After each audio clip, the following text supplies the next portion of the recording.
أعوذ بالله من الشيطان الرجيم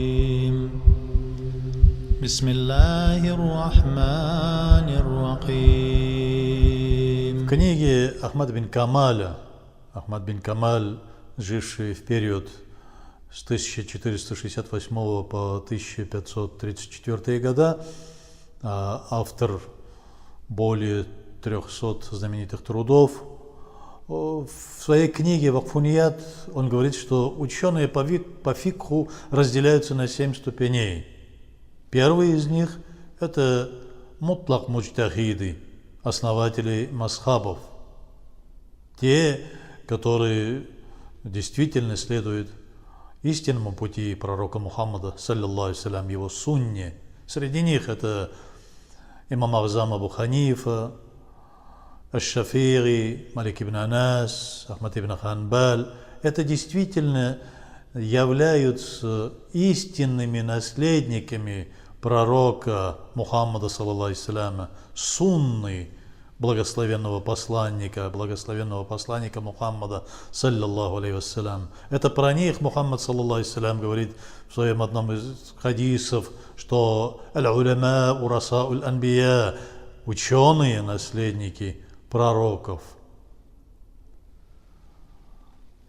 Вторые ученые, совершающие такой же обширный иджтихад, но в рамках установленных основателями масхабов. Они называются муджтахид филь масхаб. Среди них, например, такие, как Абу Юсуф, Мухаммад аш-Шайбани, Абу Хамид аль-Газали и другие.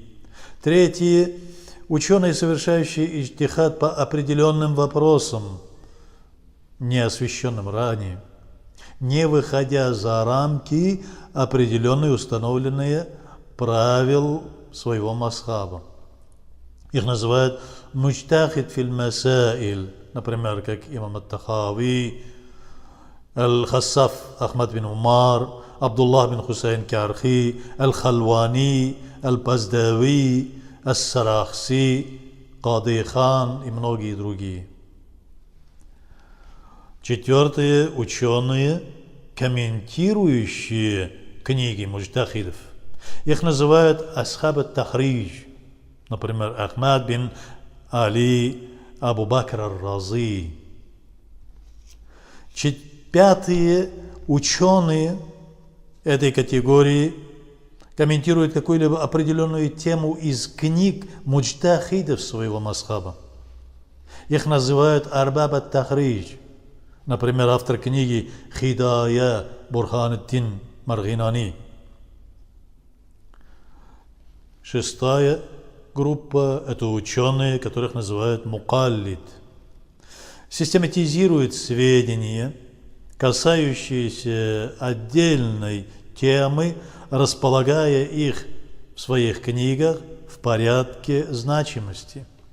Они способны различать степень достоверности исследуемого материала, и поэтому все сведения в их книгах верны.